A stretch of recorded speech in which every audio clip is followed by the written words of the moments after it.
आप देख रहे हैं देश लाइव, देश की आवाज। बिल्किस बानो कोई मुसलमानों का मसला नहीं है। बिल्किस बानो सिर्फ एक पीड़ित महिला का मसला नहीं है। बिल्किस बानो एक इंसाफ का मसला है। मीडिया में भी इतनी वो ताकत पत्रकारों में नहीं रही, क्योंकि जो रेमिशन पॉलिसी जो पैनल थी जिसने ये फैसला लिया, उसका नोटिफिकेशन किसी पत्रकार तक भी आज तक नहीं पहुंच पाया है। कोई मांग ही नहीं पा रहा है सरकार से, गुजरात सरकार से। भाई वो जो फैसला उन्होंने लिया रेमिशन का, वो तक मीडिया के हाथ में नहीं आया। वो तो छोड़ दीजिए, फैसला जो रेमिशन का लिया वो तो कम से कम मीडिया को दे देते। तुम सरकार है आपकी, आप नहीं दे रहे हैं। अब बाद में उन मुल्ज़िमीन के वकील कह रहे हैं कि हाँ, नरेंद्र मोदी की सरकार ने इजाज़त दी हमको, क्योंकि सीबीआई ने इन्वेस्टिगेशन किया था। अहमदाबाद में पिराना दरगाह थी, इमाम शबावा की दरगाह बताई जाती थी, उस पर बाकायदा मूर्तियां लगा दी गई, उस पर भगवा झंडा लहरा दिया गया। हाईकोर्ट के अंदर अभी मामला पहुंच चुका है और आरएसएस की बड़ी बड़ी शाखाएं वहां पर लगने लगी है। अब देखिए कोर्ट से क्या फैसला आता है, कि यहाँ के वक्फ बोर्ड ने क्या किया, यहाँ की सरकार ने क्या किया। तो ये सब चीज़ें तो हर जगह हो रही है। बड़ी अफसोसनाक बात है, तकलीफदेह बात है। कांग्रेस को डर है कि भाई वोट कट जाएंगे, ये हो जाएगा, तो कांग्रेस को भी पहल क्यों नहीं कर लेती इस बात को लेकर? अरे वो गाली देने से थकते नहीं है। अब क्या बात है? आप देख रहे हैं देश लाइव, देश की आवाज। गुजरात में विधानसभा चुनाव को लेकर सरगर्मियां तेज हो चुकी है और असदुद्दीन ओवैसी साहब जो AIMIM के अध्यक्ष हैं और साथ ही साथ मेंबर ऑफ पार्लियामेंट सांसद हैं हैदराबाद से, ओवैसी साहब गुजरात के चुनाव को लेकर जैसे जैसे वक्त आ रहा है करीब चुनाव का, मुद्दे कहीं ना कहीं गौण नजर आ रहे हैं। महंगाई पर कोई बात नहीं करता, बेरोजगारी पर कोई बात नहीं करता, सिर्फ हिंदू मुस्लिम बिल्किस बानो यही तमाम मुद्दे छाए रहे हैं। नहीं, बिल्किस बानो कोई मुसलमानों का मसला नहीं है। बिल्किस बानो सिर्फ एक पीड़ित महिला का मसला नहीं है। बिल्किस बानो एक इंसाफ का मसला है। तो इसको बिल्किस बानो को मुसलमान और महिला बना देना, ये बिल्किस बानो और उन तमाम महिलाओं से बड़ी नाइंसाफ़ी होंगी जो रोज़ किसी न किसी वक्त में उनका बलात्कार होता है, उनको मारा पीटा जाता है। तो बिल्किस बानो का मसला एक इंसाफ का मसला है। और अफसोस की बात यह है कि गुजरात की भाजपा सरकार ने उन तमाम आरोपियों को जिनको कोर्ट ने सज़ा दी थी, उनको रेमिशन पॉलिसी के तहत उन्होंने उनको छोड़ दिया। और उनका जब बाहर निकले वो लोग, तो उनको फूल माला उनको पहनाई गई, उनको मिठाई खिलाई गई। आप बताइए एक महिला पर क्या गुजरती होगी, उस महिला की माँ पर क्या गुजरती होगी, जो ये देख रही होगी कि भाई मेरी बेटी का किसी ने बलात्कार किया, उसके 3 साल की बेटी का हत्या की, उसकी माँ क्या बलात्कार करके उसको मार दिया। और ये तमाम जुर्म करने वाले बिल्किस बानो के पड़ोसी थे।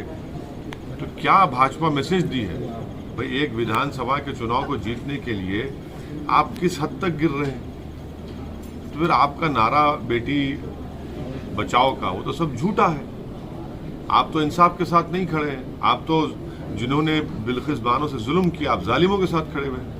बिल्कुल, बिल्किस बानो के साथ भी देश को खड़े रहना चाहिए, लेकिन हमने देखा गुज़िश्ता दिनों जिस तरीके से राजस्थान में जो अंकिता का एक बेटी का जो मामला सामने आया, उसको लेकर मीडिया ने भी खूब हवा चलाई, काफ़ी इस मामले को उठाया गया, लेकिन बिल्किस पर सन्नाटा ही पसरा हुआ है अभी। तो ये हम जब किसी महिला पर जुल्म होता है तो इसको मज़हब का चश्मा लगाकर देखेंगे तो सन्नाटा होगा। आप इंसाफ का चश्मा लगाकर देखिए, तभी आप बोल पाएंगे। तो ये सेलेक्टिव क्रिटिसिज्म, सेलेक्टिव तरीके से बोलना ये गलत होगा। दूसरा, मीडिया में भी इतनी वो ताकत पत्रकारों में नहीं रही, क्योंकि जो रेमिशन पॉलिसी जो पैनल थी जिसने ये फैसला लिया, उसका नोटिफिकेशन किसी पत्रकार तक भी आज तक नहीं पहुंच पाया है। कोई मांग ही नहीं पा रहा है सरकार से, गुजरात सरकार से। भाई वो जो फैसला उन्होंने लिया रेमिशन का, वो तक मीडिया के हाथ में नहीं आया। वो तो छोड़ दीजिए, फैसला जो रेमिशन का लिया वो तो कम से कम मीडिया को दे देते। तुम सरकार है आपकी, आप नहीं दे रहे हैं। अब बाद में उन मुल्ज़िमीन के वकील कह रहे हैं कि हाँ, नरेंद्र मोदी की सरकार ने इजाज़त दी हमको, क्योंकि सीबीआई ने इन्वेस्टिगेशन किया था। वो तक नहीं आता है, वकील को कहना पड़ता है। तो आप इंसाफ का कत्ल कर रहे हैं ना। मैंने अफसोस इस बात का होता है कि बिल्किस बानो जो इतनी तकालीफ से गुजरी हो, क्या क्या उसको सहना नहीं पड़ा। माने जब हम सोचते हैं और पढ़ते हैं तो रोंगटे खड़े हो जाते हैं। आज उस गांव में लोग परेशान हैं, जो बिल्किस बानो जिस गांव में रहती है। आप बताइए क्या गुजर रही होगी, क्या मैसेज दिया है गुजरात के महिलाओं को भाजपा ने? अच्छा, दूसरा एक सवाल है कि पहले ये कहा गया कि नहीं, चाइना से कोई घुसा ही नहीं है भारत के अंदर, और 2 दिन से खबरें चल रही है हाँ चाइना के लोग वापस जा रहे हैं। जब कोई घुसा नहीं था तो वापस कैसे जा रहे हैं? देखिए, भारत के जितने मेंबर ऑफ पार्लियामेंट में उसमें चंद लोग थे जो ये कह रहे थे, जिसमें मैं ही शामिल था। मैं शुरू से कह रहा था कि चीन हमारी ज़मीन पर घुस चुका है।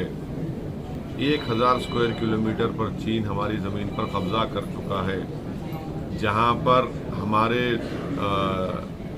जो लोग अपने जानवर को लेकर सर्दियों के मौसम में घास चरवाने के लिए अपने जानवर को लेकर जाते थे, 8-10 किलोमीटर तक चीन उस ज़मीन पर कब्जा करके बैठा है। हमने 10 गांव खो चुके हैं।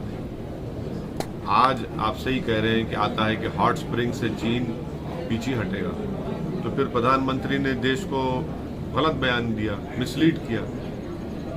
आज भी हम कह रहे हैं कि डेप्सांग और डेमचौक पर चीन आज भी बैठा हुआ है, चीन नहीं हट रहा है।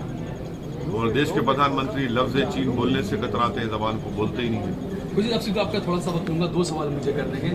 अहमदाबाद में पिराना दरगाह थी, इमाम शाह बाबा की दरगाह बताई जाती थी, उस पर बाकायदा मूर्तियाँ लगा दी गई, उस पर भगवा झंडा लहरा दिया गया। हाईकोर्ट के अंदर अभी मामला पहुंच चुका है और आरएसएस की बड़ी बड़ी शाखाएं वहां पर लगने लगी है। अब देखिए कोर्ट से क्या फैसला आता है, तो यहाँ के वक्फ बोर्ड ने क्या किया, यहाँ की सरकार ने क्या किया, तो ये सब चीज़ें तो हर जगह हो रही है। बड़ी अफसोसनाक बात है, तकलीफदेह बात है, बड़ी तकलीफदेह बात है। भाई आप रूल ऑफ लॉ तो है नहीं, रूल ऑफ लॉ को आप धज्जियाँ उड़ा रहे हैं। अच्छा, दूसरा विधानसभा चुनाव के अंदर दरियापुर की सीट है, जमालपुर की सीट है, वडगाम, ये 3-4 ऐसी सीटें हैं। इसको लेकर कांग्रेस भी काफी परेशान नजर आ रही है एमआईएम की एंट्री की वजह से। देखिए, हमको अपनी मेहनत करना है और मैं हमारे जिम्मेदारों से साबर भाई से कह रहा हूँ कि आप और मेहनत करिए, जनता का एतमाद और हासिल करिए, और इसीलिए मैं आया हूँ और आते रहूँगा। हमको अपनी मेहनत देखना है, वो दूसरे पार्टी में क्या हो रहा है हमको उसकी फिक्र नहीं। अच्छा, कांग्रेस ने जिस तरीके से पिछले चुनाव में जिग्नेश मेवाणी के खिलाफ उम्मीदवार नहीं किया था, तो क्या कांग्रेस ऐसी कांग्रेस के साथ में कुछ तालमेल एमआईएम का भी नहीं हो सकता? कांग्रेस को डर है कि भाई वोट कट जाएंगे, ये हो जाएगा, तो कांग्रेस को भी पहल क्यों नहीं कर लेती इस बात को लेकर? अरे वो गाली देने से थकते नहीं है मुझे, आप क्या बात कर रहे हैं? वो उस गाली कुछ ना कुछ बकते रहते हैं, वो गाली देते हैं, दूसरे भाजपा वाले मुझे क्या क्या कहते हैं, देश को तोड़ रहा है। तो ये दोनों तो कंपटीशन में मुझे गाली देने की। ठीक है, बहुत बहुत शुक्रिया।